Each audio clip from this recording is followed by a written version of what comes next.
કરીએ છીએ તે વખતે ના કરવાના વિચારો આવી જાય છે, તો એ રોકવાનો ઉપાય શું?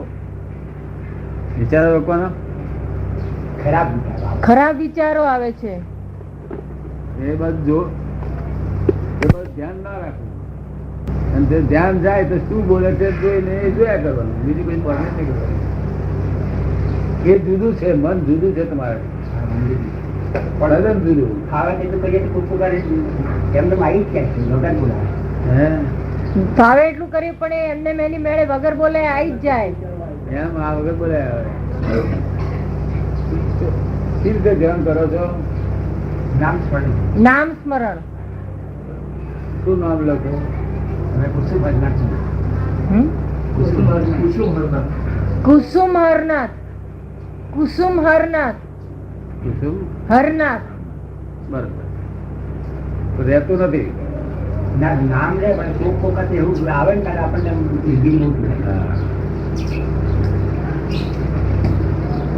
આ બધા રહે છે ધ્યાન. ખબર કેમ નહીં રહેતું? આપણી ખામી છે. હે ખામી હોય આપણી એટલે અહીં આવતા રીતે થઈ જશે તૈયાર. પછી કાયમ જાય જ નહીં, નિરંતર રહ્યા કરે. એક ક્ષણ વાર આખું પાછું ના થાય. એનો સાક્ષાત્કાર કહેવાય. જન્મીએ ત્યારથી જ આવે ને, મન તો પહેલેથી જ છે ને.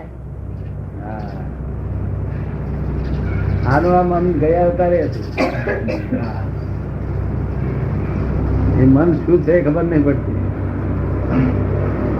આ દુનિયા કોને બગાડી છે? પરમાત્મા એ. પરમાત્માના છોકરા કુંવાર હતા, પૈણી ગયા.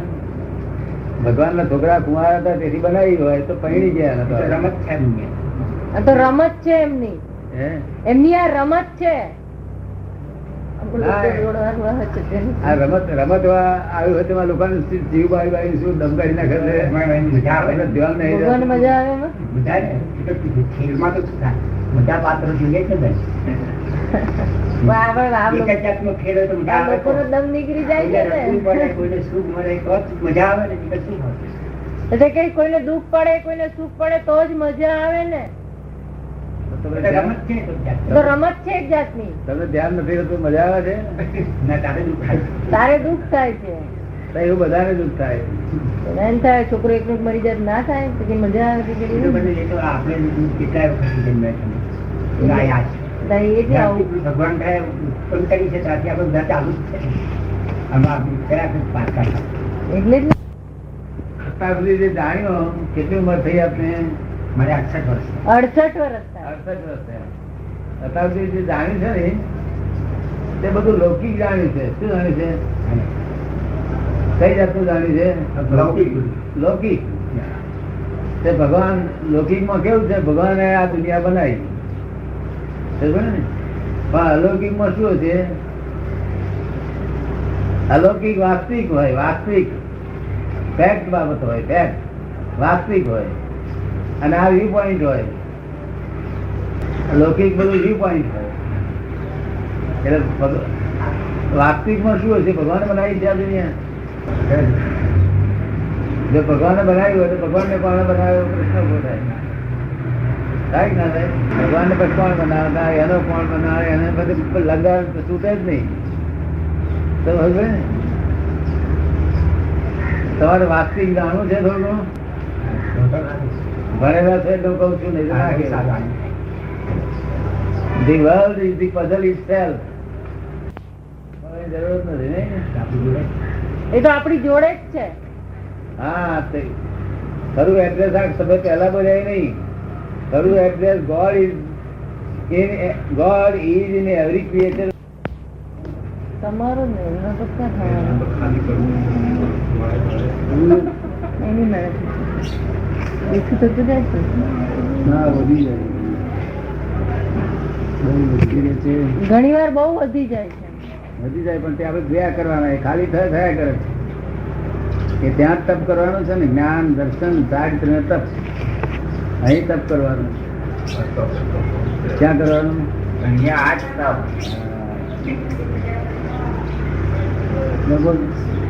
મૂળ કે 72 થી આપવાનું થયા કરે. 72 સાલથી આવું થયા કરે છે. ડાઘ ના પડે એવી રીતે હાથું આપણે જોયા કરવાનું તો ના આપણું સિદ્ધાર્થમાં એવું બધું થાય છે છતાં પણ છૂટતું જ નથી. એ વાત નિરંતર આવી જાય છે. આવું બધું થાય યાદ છે. આવે છે તો વળી ઉઠી જાય. યાદ આવે ત્યાર પાછું એવું થઈ જાય છે કે છે હા કોઈ બી ટાઈમ કે એટલે આપણે તરફ પેલું ભૂલી પેલી સાઈડ તરફ જતા રહીએ. એટલે આપણી સાઈડ બની જાય છે. પાંચ આજ્ઞા પાડે નક્કી કરે ને તો પેલું મન તો બાજુ જ રહી જાય. એ આજ્ઞામાં જ રહેવું પડશે. મન તો બાજુ જ રહી જાય. ઘણી બધું કંટાળી શાળાઓ ખરાબ થઈ જાય.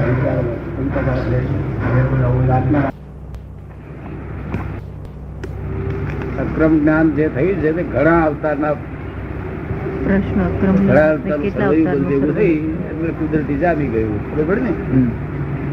પહેલું વાક્ય રહે જવાબ. બીજું કયું? તીર્થંકર 27 પેલા કેવળ ઉત્પન્ન થયેલું અને મોક્ષ ગયેલા ત્યારે દાદા ભગવાનને હાલ કેવળમાં 4 ડિગ્રી ઓછું છે તો તેમાં એનો મોક્ષ 1-2 અવતારમાં એમને કશું વાંધો નથી. અને થાય તો વાંધો નહીં. 4 અવતાર મોડા થાય ને તો વાંધો નહીં ને. સંકિત થયા પછી કોઈ જાતનો વાંધો નહીં. આપણે ગમે તો વહેલું મોડું થાય પણ સંકિત જ મોક્ષ લઈ જશે. આપણે તો અહીંયા આગળ એવું છે ને કે જગતનું કલ્યાણ થાય એવી ભાવના આપણે ભાવવી જોઈએ. આપણું કલ્યાણ થયું એટલે લોકોનું કેમ કલ્યાણ થાય? 2 અવતાર મોડું જ હોય તો વાંધો બરાબર. અને આપણે સુખ જ વર્તતું હોય. તમે ધ્યાન લીધેલું છે ને? હા સુખ વર્તે છે ને તે આપણે લોકોનું કેમ કલ્યાણ થાય, આપણા જેવું સુખ કેમ મળે એવી ભાવના ભાવવી જોઈએ. બરાબર ને? બરાબર. મોક્ષે જવાની ઉતાર કરીને શું કામ છે? ત્યાં આગળ આપણું સ્થળ છે, આપણું સ્થળ કોઈ લઈ લેવાનું નથી. તો લોકોનું શાંતિ થઈ જાય એવી આપણી ભાવના વખત 2 અવતાર વધારે થાય એનું વાંધો ને. પછી દાદા ભગવાન આવતી 24 ને આ 24 ને તીર્થંકરો ક્રમિક માર્ગના નક્કી થઈ ગયેલા જ છે. નક્કી થઈ ગયેલા છે. એમાં ફક્ત 9 બાકી છે. 9 તે 9 થયા કરે છે મેરે. ખબર ને? પછી શું કે છે? અક્રમ માર્ગ કોઈ કોકને મળી જાય, બધાને ના મળ્યા. એ તો એની પર કુદરતી અહીંયા આવે. સમજ પડે ને? આ તો મોક્ષનો માલ. અહીં તો પોતાનું તમારું જો પુણ્ય છે તમારે આવી પડો તો જ કામનું છે. બોલાવા જવાનું નહીં. આ એટલે મારું કહું એમ છે કે દાદા ભગવાન જે અક્રમ જ્ઞાન ઉત્પન્ન થયું એમાં 4 ડિગ્રી ઓછું, પણ જયારે પૂર્ણ થશે ત્યારે ક્રમિક માર્ગમાં જશે. આ પછી ક્રમિકમાં જવાનું.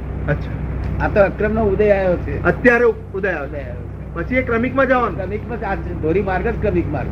અચ્છા, આ તો અપવાદ કોક વખત ઉદય આવે આવો તો આ ઘણા લોકોનું બધું અંતરી રીતે નીકળી જાય. એટલે જે મહાત્માઓને શુદ્ધાત્માનું લક્ષમાં બેસાડ્યું એ બધા સરવારે ક્રમિક માર્ગમાં જવાના. ના, હવે ક્રમિક માર્ગ જવાનું નહીં રહ્યું ને.